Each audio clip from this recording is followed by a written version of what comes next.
그렇다고 우리가 예수 안에서 산다고 해서 고난이 아주 없다라는 말은 아닙니다. 예수를 잘 믿어도 반드시 고난과 시험도 있다라는 사실이죠. 때론 예수 안에 있으면 세상이 알지 못하는 고난을 더 당하기도 합니다. 저는 예수 안에서 많은 고난과 시험을 당한 분들을 잘 알고 있습니다. 성경을 보고 기독교 역사를 보더라도 얼마나 많은 그리스도인들이 말할 수 없는 고난과 시험을 당했는지 모릅니다. 사단의 악한 세력이 우리의 믿음을 넘어뜨리려 우리의 영혼을 실족케 하려고 역사합니다. 동시에 우리의 믿음의 연단과 하나님의 뜻을 이루시기 위해서 고난과 시험을 허락하시기도 하십니다. 그런데 놀라운 것은 이 모든 고난과 시험이 결코 우리의 삶을, 내 영혼을 불행 가운데, 지옥불 가운데 던지지는 못한다는 사실입니다. 그들은 그리스도 예수 안에서 진정한 행복과 안식을 누리며 경험했습니다. 그래서 모든 고난과 시험도 이겨낼 수가 있었습니다. 히브리서 기자는 그런 그들을 가리켜서 이렇게 말합니다. 세상이 감당하지 못하는 사람이라고 말씀하고 있습니다. 지금도 그 행복과 안식을 우리는 누리며 살아갈 수가 있습니다. 여러분, 우리는 얼마나 자신의 삶에 대해서 만족하고 행복을 누리며 경험하며 살아가고 있습니까? 주 안에서 여러분 행복하십니까? 누군가는 여전히 나는 불행 속에 산다고 말할지 모르겠지만 그럼에도 우리는 그리스도 예수 안에서 구원받은 하나님의 자녀인 것을 잊지 마시고 기억하시기 바랍니다. 하나님은 그리스도 예수 안에서 영원한 행복과 안식을 위하여 우리를 자녀로 부르셨습니다. 행복의 시작은 예수 그리스도 안에 있지만 불행의 시작은 예수 그리스도를 떠날 때 시작됩니다. 그럼에도 우리는 고난과 시험을 당할 때 힘들고 괴로워하지요. 누구나 인지상정입니다. 욥과 같은 믿음의 사람도 갑자기 불어닥친 고난과 시험 때문에 매우 힘들어하고 괴로워했습니다. 고난과 시험을 당한 누군가를 향해서 우리는 종종 이런 말을 하곤 합니다. 믿음으로 이겨내라. 기도로 견뎌내라.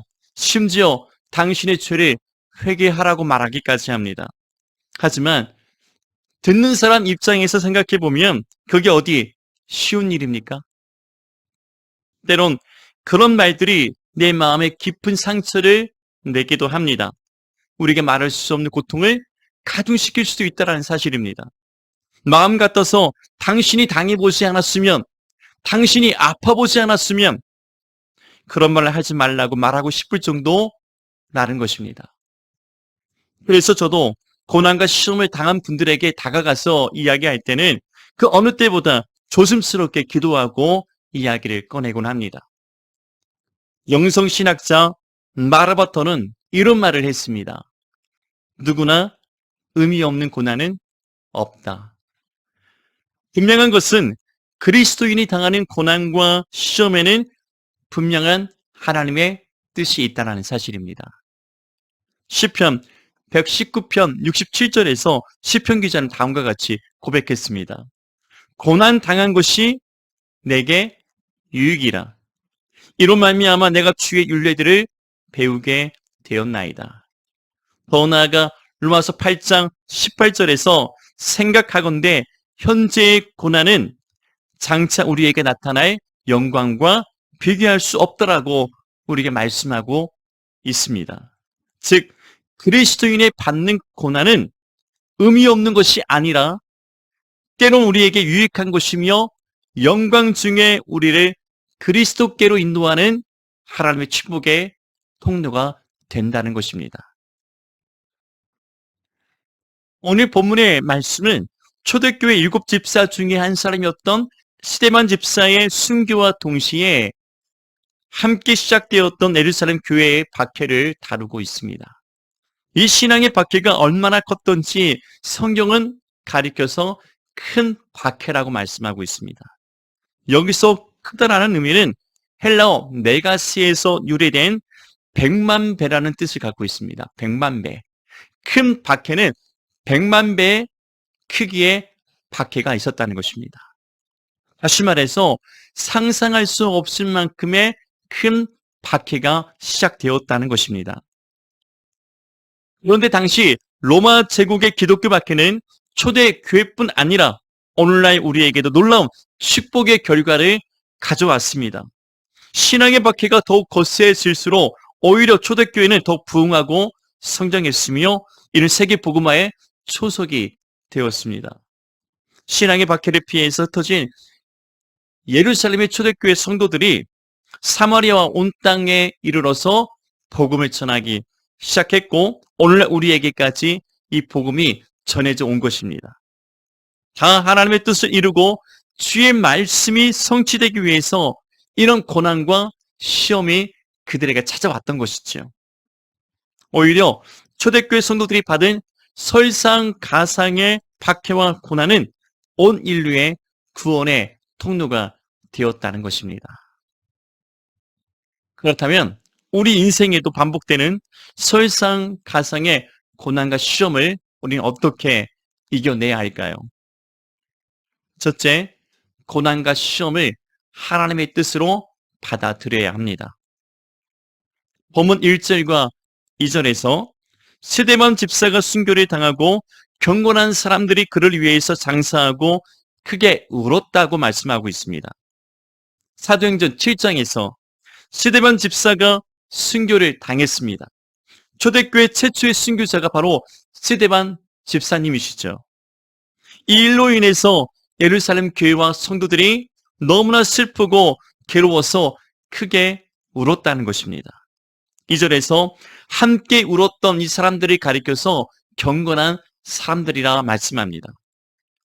이 경건한 사람들은 유대인 출신의 그리스도인들이 가리켜서 하는 이야기입니다. 이 경건한 사람들이 스데반 집사의 순교로 인해서 함께 울었다는 것이죠.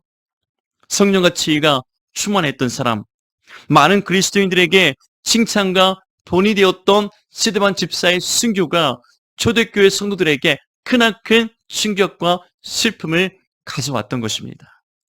그 슬픔이 얼마나 크고 괴로웠던지 이 경건한 사람들이 누가 보든지 말든지 함께 크게 울었다는 것입니다. 이 경건한 사람들은 자신들이 당한 이 슬픔과 괴로움을 애써 감추지 않았습니다. 그들은 하나님의 선하신 뜻으로 이해하고 함께 마음을 같이 해서 울면서 서로를 위로하고 또한 격려했습니다. 그러나 성도의 울음에는 반드시 하나님의 위로와 손길이 있습니다.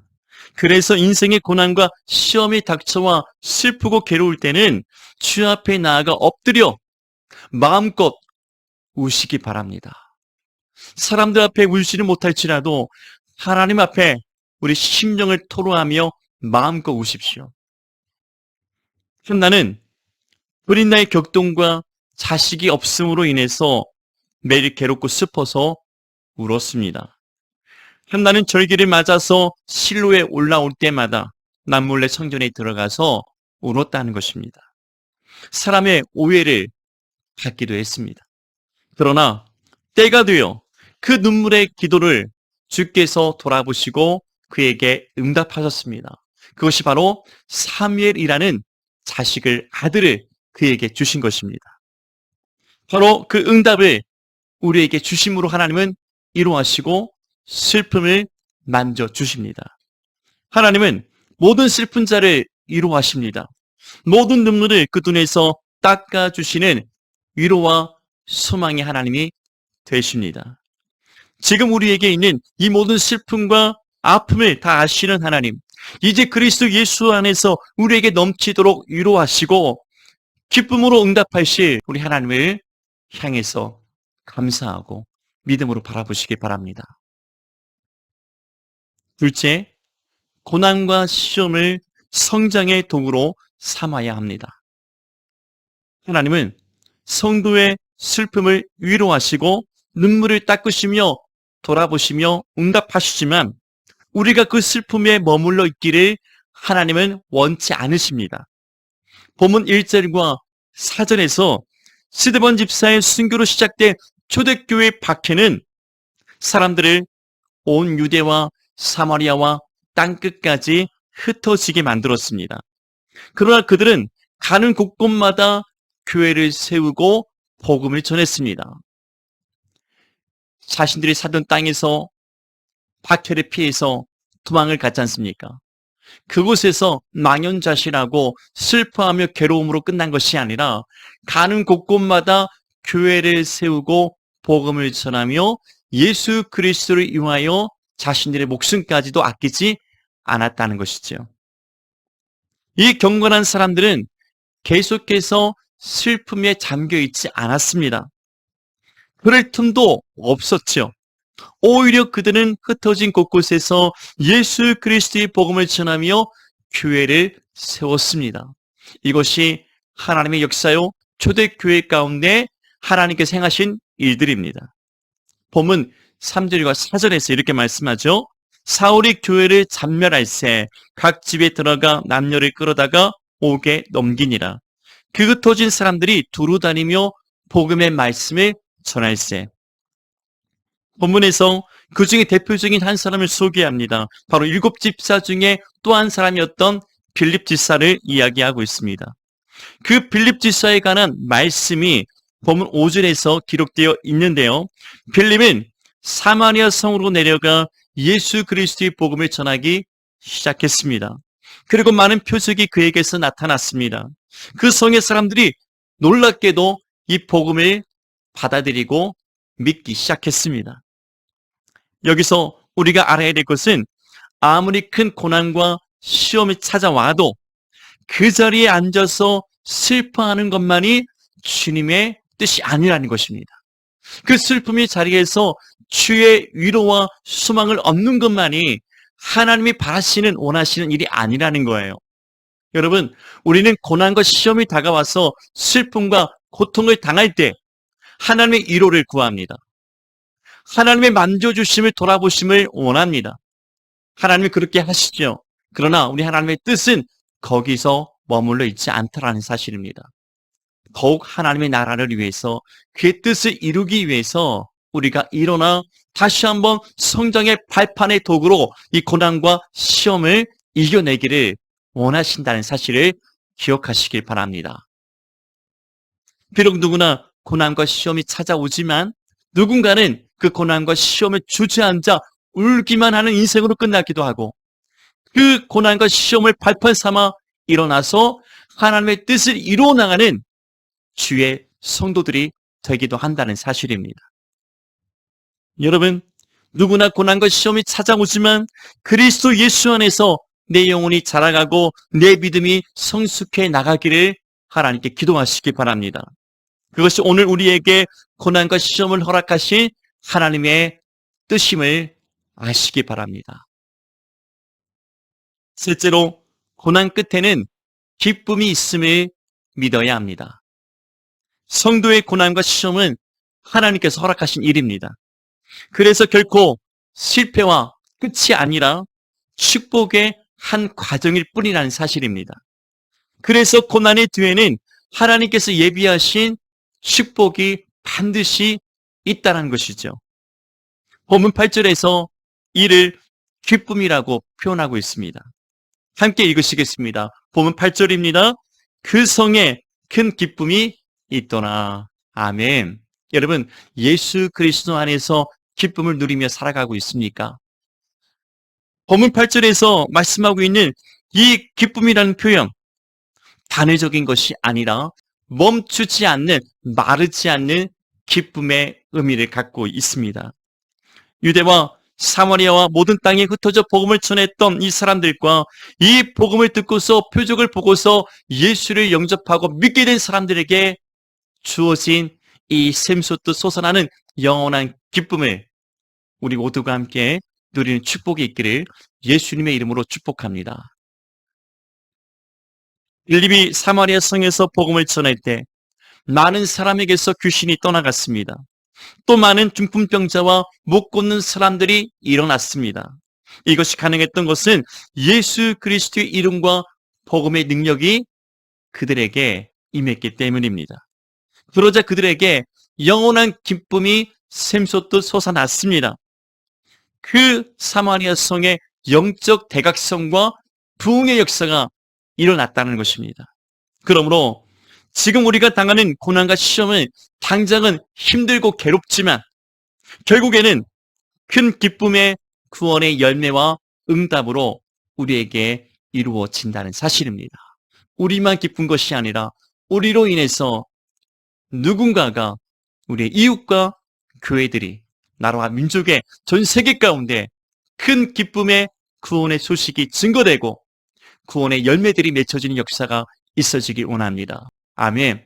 다 함께 이 일에 우리가 기도하고 동참하는 우리 모두가 되기를 주님의 이름으로 축복합니다.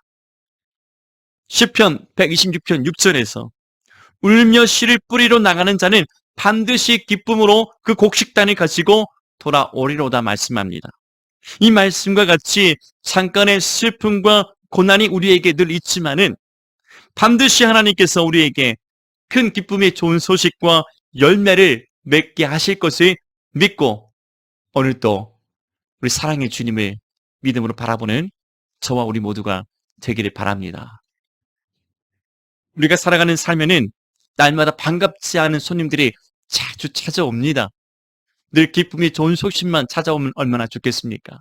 그러나 그 소식만 우리에게 있는 것이 아닙니다.